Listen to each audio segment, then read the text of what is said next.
گزشتہ سے اگلے جمعہ کو ہمارا موضوع اذان تھا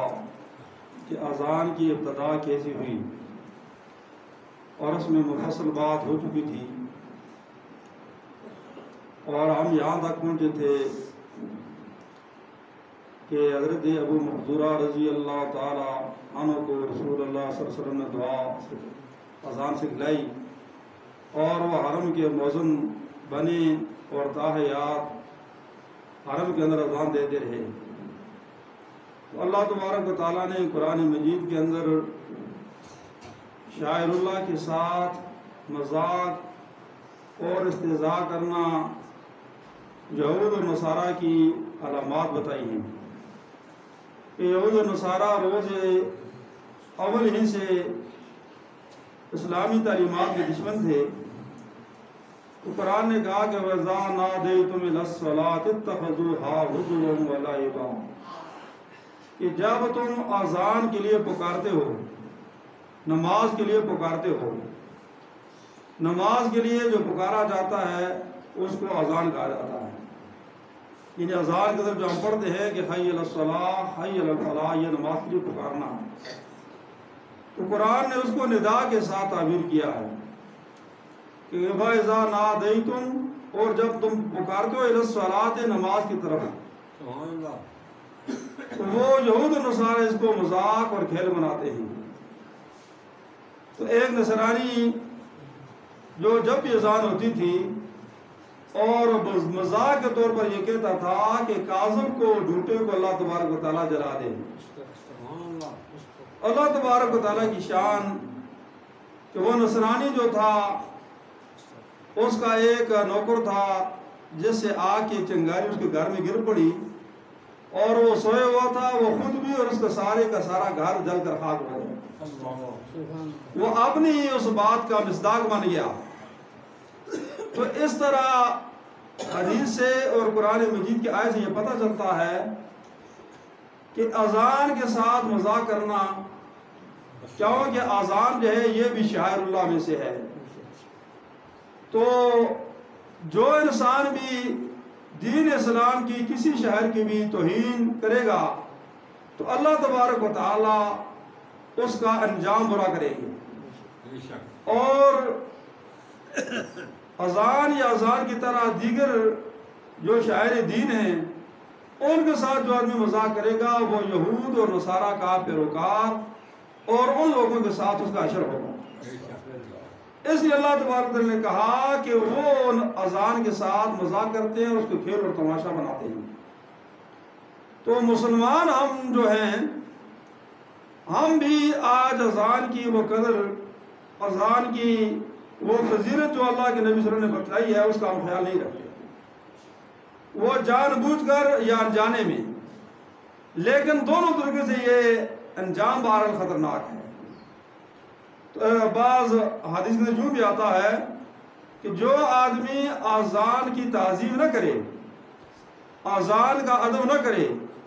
تو ایسے شخص کو مرتے ہوئے کلمہ بھی نصیب نہیں ہوتا۔ اس لیے مرتے ہوئے وقت کلمہ نصیب ہونا بہت بڑی بات ہے۔ تو اذان کی بے ادبی کی وجہ سے اگر انسان کلمے سے محروم ہو جائے، یہ بڑی بدبختی کی بات ہے۔ اور دوسرا، ایک تو اذان کا مذاق یہ یہود و نصارہ جس طرح اڑاتے تھے،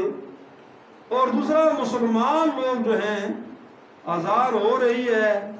اور وہ اپنی باتوں کے اندر مشغول ہیں، اور اذان ہو رہی ہے اور اس اذان کا ایک تو جواب آگے حدیث آئے گی کلمات کی شکل کے اندر دینا ہے،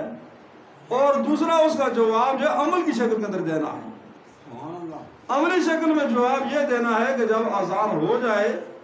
تو جس کے کان میں اذان پڑے تو وہ سننے والا نماز ادا کرنے کے لیے مسجد کے اندر حاضر ہو جائے۔ اگر وہ حاضر نہیں ہوتا تو ایسے شخص کے متعلق بھی سخت وعید ہے حدیث شریف کے اندر کہ فرمایا کہ جب نماز کا وقت ہوتا ہے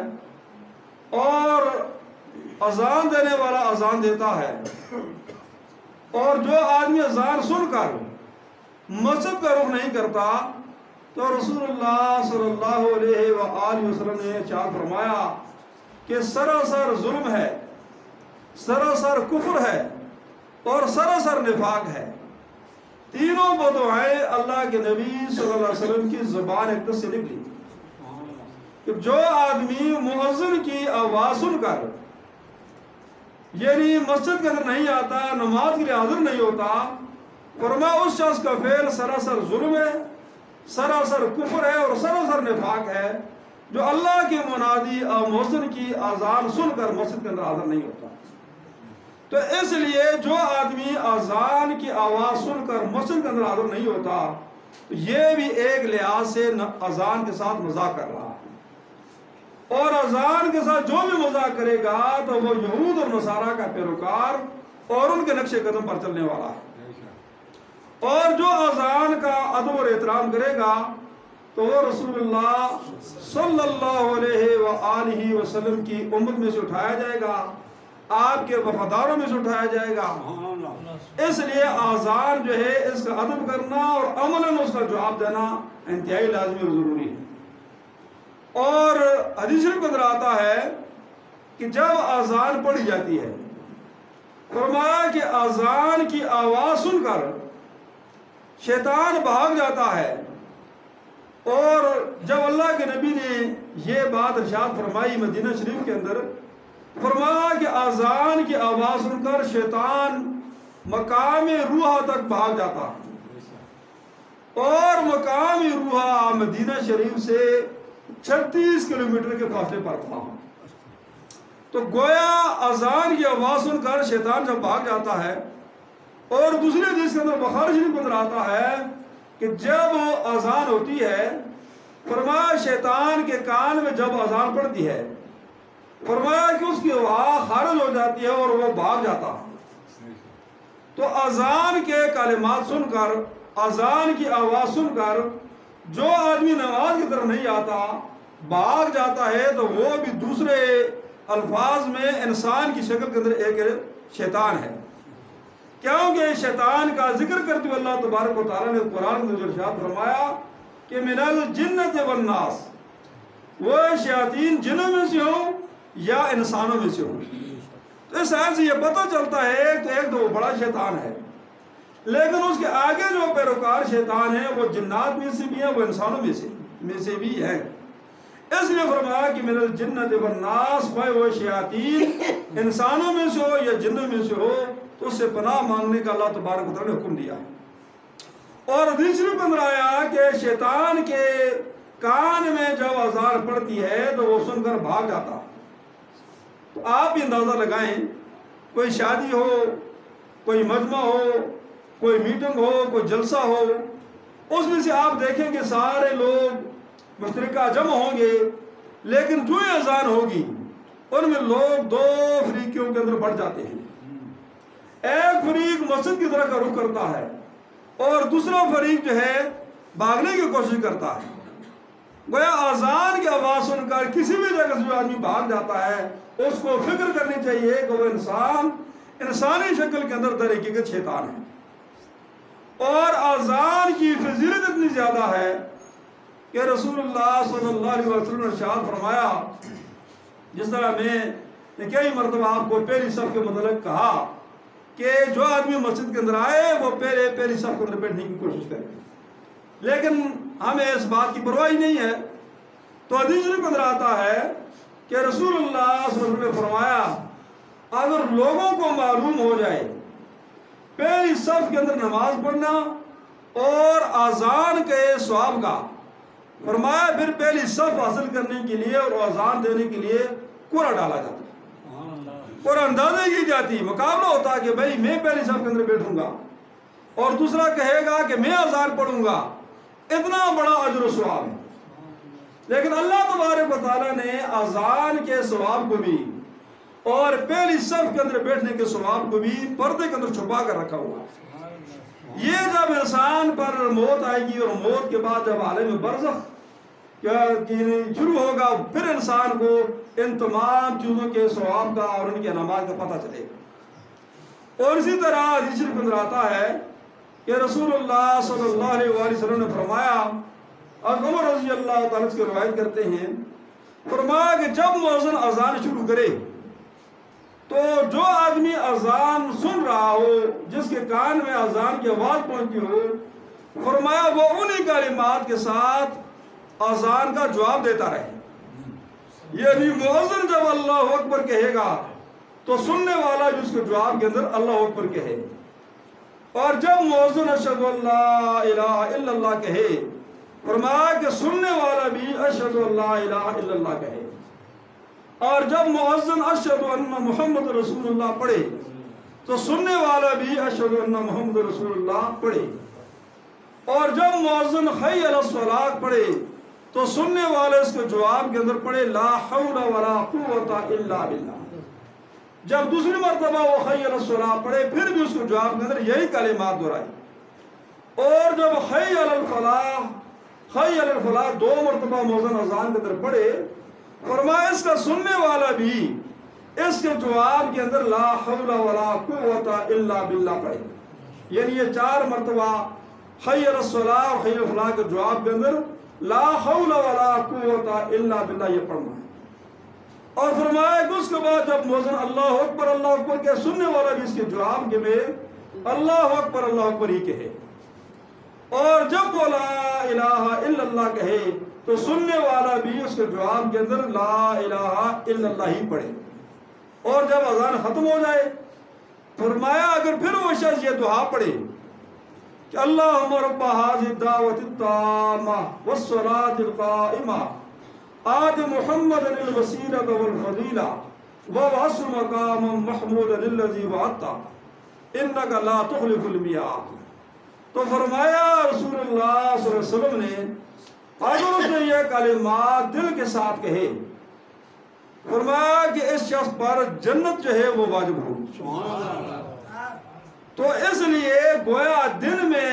اور رات میں 5 مرتبہ اذان ہوتی ہے، اور 5 مرتبہ اگر ہم اذان کا جواب دیں اور اذان کے جواب کے بعد ہم یہ دعا پڑھیں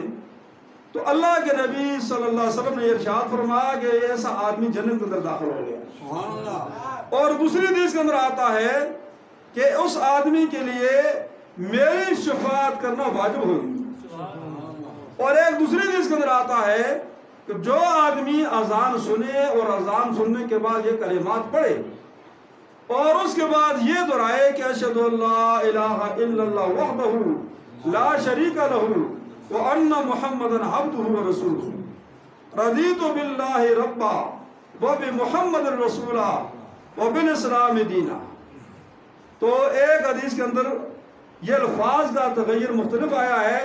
لیکن الفاظ آگے پیچھے الفاظ ایک ہی آئے ہیں۔ دوسری حدیث کے اندر یوں آیا ہے کہ رضیت باللہ رب وبالاسلام دینا وبمحمد النبی صلی اللہ علیہ وآلہ وسلم۔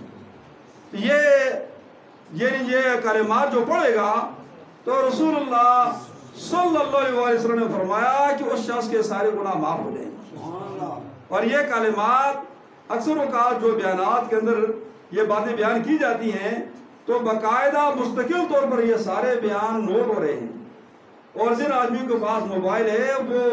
اس سے دیکھ سکتے ہیں، یہ دعائیں یاد کر سکتے ہیں، اور ایک مرتبہ سمجھ نہیں آتی تو بار بار سن کر اس کو وہ یاد بھی کر سکتا ہے اور پڑھ بھی سکتا ہے۔ فرمایا ایک تو اذان کے جواب کے لیے شفاعت واجب ہوگی،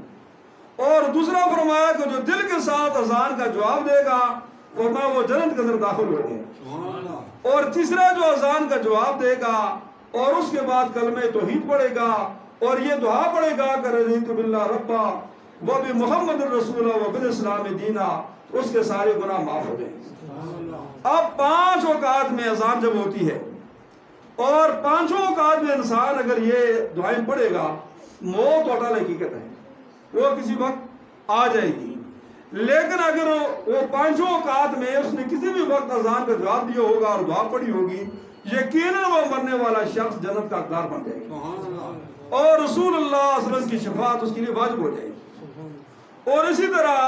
جو آدمی 7 سال تک اذان دے بغیر کسی معاوضے کے اللہ کی رضا کے لیے، تو رسول اللہ صلی اللہ علیہ وآلہ وسلم نے ارشاد فرمایا کہ 7 سال تک اذان دینے والا بغیر کسی معاوضے کے فرمایا جہنم کی آگ سے اس کے لیے آزادی لکھ دی جاتی ہے، برات لکھ دی جاتی ہے کہ ایسا آدمی کہ جس نے 7 سال تک اذان دی، فرمایا کہ جہنم کی آگ اس کو چھو تک بھی نہیں سکتی، جہنم اس کو نہیں چھوئی۔ اور اس لیے اذان جو ہے یہ بعض بیماریوں کا بھی علاج ہے کہ بعض آدمی جو بیمار ہو جاتے ہیں، جن کو جنات یا دوسری چیزوں کا سایہ پڑ جاتا ہے، ان کے کان میں جب اذان پڑی جاتی ہے تو اذان کی برکت سے شیاطین ہوتے ہیں وہ بھاگ جاتے ہیں۔ اور دوسری کے اندر آتا ہے رسول اللہ صلی اللہ علیہ وسلم نے فرمایا جب کسی بستی میں اذان کے لیے اذان پڑی جاتی ہے، فرمایا اس اذان کی برکت سے، اس اذان کی وجہ سے اس بستی پر اگر اس دن کوئی عذاب آنے والا ہوتا ہے تو اللہ تبارک و تعالی اس اذان کی برکت سے اس عذاب کو ٹال دیتے ہیں۔ اور اس لیے جب بھی انسان نماز پڑھے، اگر تنہا بھی نماز پڑھنی ہو پھر بھی وہ اذان دے کر نماز پڑھے، سفر کے اندر ہو پھر بھی اذان دے کر نماز پڑھے۔ کہ رسول اللہ صلی اللہ علیہ وسلم نے اپنے ایک ساتھی کو حکم دیا تھا، فرمایا جب تم سفر کے لیے نکلو، فرمایا اذان پڑھو اور اقامت کہو، اور تم میں سے جو آدمی عمر کے اندر بڑا ہو وہ امامت کرائے۔ تو سفر کے اندر بھی اذان پڑھنی ہے۔ اور اگر کسی جنگل کے اندر نماز کا وقت ہو جائے تو عقبہ بن عامر رضی اللہ تعالیٰ روایت کرتے ہیں کہ رسول اللہ صلی اللہ علیہ وسلم نے فرمایا کہ اللہ تبارک و تعالیٰ اس چروائے پر، بکریاں چرانے والے شخص پر بڑے خوش ہوتے ہیں جو بستی سے دور جنگل کے اندر چٹان پر کھڑے ہو کر اذان پڑھتا ہے اور اقامت کہتا ہے اور نماز پڑھتا ہے۔ فرمایا اللہ تبارک و تعالیٰ فرشتوں کو گواہ بنا کر کہتے ہیں کہ دیکھو یہ میرا بندہ میرے خوف سے اس نے اذان کہی اور نماز پڑھی۔ تو اللہ تبارک و تعالیٰ ایسے شخص پر یا اپنے فرشتوں میں اس پر فخر کرتے ہیں اور اس کا تذکرہ خیر کے ساتھ کرتے ہیں۔ تو اس لیے جب بھی نماز کا وقت ہو جائے، اکیلا آدمی ہو پھر بھی وہ اذان اور اقامت کے ساتھ نماز پڑھے، اس سے بے شمار اس کو فائدہ حاصل ہو۔ 2 یا 2 سے زیادہ ہوں پھر تو اور بھی بہت زیادہ ضروری ہے کہ وہ اذان پڑھے اور اذان کے ساتھ پھر وہ جماعت کے اہتمام کرے۔ اسی طرح حدیث کے اندر آتا ہے کہ رسول اللہ صلی اللہ علیہ وسلم نے ارشاد فرمایا کہ مؤذن جب اذان پڑھتا ہے اور جہاں تک اس مؤذن کی آواز پہنچتی ہے، 2 حدیثیں ہیں۔ ایک حدیث کے اندر آیا کہ جہاں تک مؤذن کی اذان کی آواز پہنچتی ہے تو ہر سننے والی چیز کل قیامت کے دن اس مؤذن کے لیے یعنی شفاعت کرے گی اور شہادت دے گی کہ اے اللہ اس انسان نے تیرا ذکر اور تیرے نبی کے ذکر کو بلند کیا۔ اور دوسرے حدیث کے اندر آتا ہے کہ جہاں تک مؤذن کی آواز پہنچتی ہے، فرمایا کہ آواز سننے والا جو بھی مخلوق ہوتی ہے وہ اس اذان پڑھنے والے کے لیے دعائیں مغفرت کرتی ہے۔ اس لیے یہ اذان دن اور رات میں 5 مرتبہ پڑھی جاتی ہے۔ اور اس اذان کے ہی اگر ہم صحیح طریقے سے جو حدیث بیان ہوئی ہیں اس کا عمل یاد رکھیں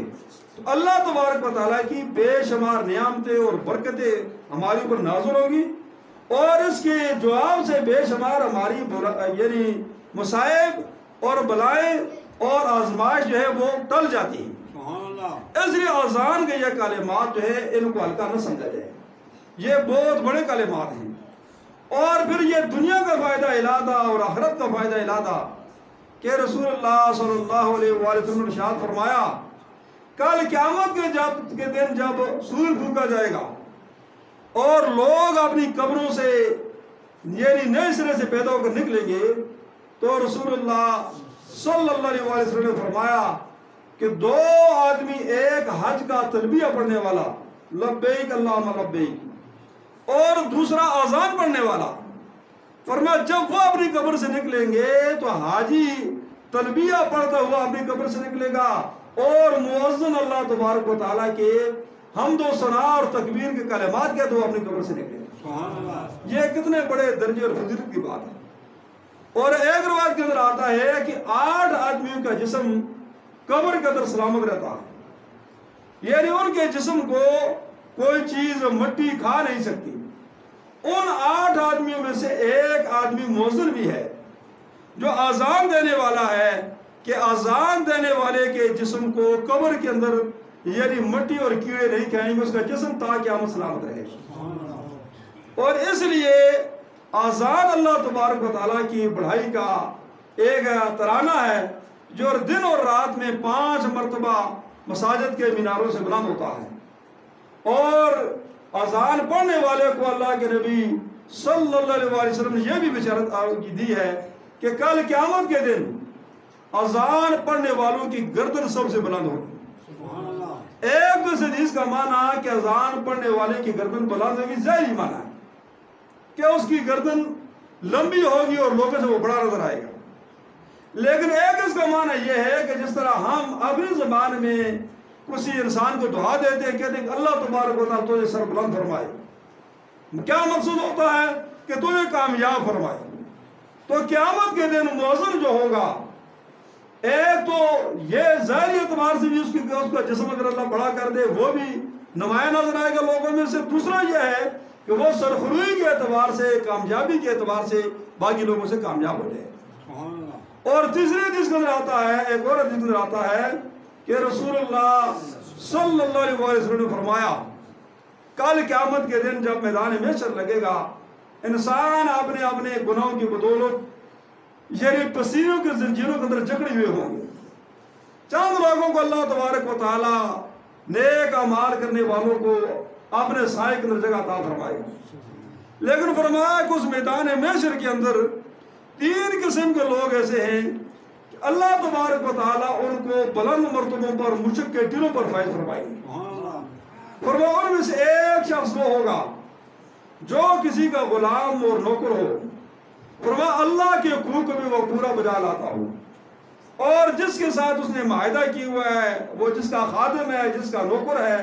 اس کے حق کو بھی پورا بجا لاتا ہو، کوئی خیانت نہ کرتا ہو۔ فرمایا ایسے آدمی کو بھی اللہ تبارک و تعالیٰ وہاں مشک اور عنبر کے جو یعنی مشک سے مراد ہے ایسی خوشبو ہوگی جو جنت کی خوشبو ہوگی، اور اس سے تیار کیے ہوئے ٹیلے اور ممبر ہوں گے۔ تو فرمایا کہ اللہ تبارک و تعالیٰ ان پر ان کو فائز فرمائے گا، وہ آرام سے عزت کے ساتھ وہاں پر بیٹھے ہوئے ہوں گے۔ اور دوسرا فرمایا اس شخص کو کہ جس کو اللہ تبارک و تعالیٰ نے کسی قوم کا امام بنایا ہو اور قوم اس کی نیک سیرت کی وجہ سے اس سے راضی ہو، فرمایا اس کو بھی اللہ تبارک و تعالیٰ قیامت کے دن مشک کے ٹیلوں پر یعنی سرفرازی عطا فرمائے گا۔ اور تیسرا فرمایا کہ اللہ تبارک و تعالیٰ کی رضا کے لیے اذان پڑھنے والا، اس اذان پڑھنے والے کو بھی اللہ تبارک و تعالیٰ کل قیامت کے دن مشک کے ٹیلوں پر سرفراز فرمائے گا کہ لوگ اپنے اپنے گناہوں کی بدولت پسینے کے اندر زنجیروں کے اندر جکڑے ہوئے ہوں گے اور یہ آرام کے ساتھ وہاں پر بیٹھے ہوئے ہوں۔ لیکن یہ جتنے اعمال ہیں یہ ان کو شوق کے ساتھ ذوق کے ساتھ پڑھنا چاہیے اور اختیار کرنا چاہیے، اور ایک دوسرے سے آگے بڑھنے کی ان کاموں کے اندر کوشش کرنی چاہیے۔ اس لیے اللہ تبارک و تعالیٰ ہم سب کو ان کاموں پر، ان باتوں پر عمل کرنے کو توفیق نصیب فرمائے۔ تو دوسری بات یہ ہے کہ مسجدیں جو ہیں ظاہر ہے یہ ساری چیزوں کا تعلق مسجد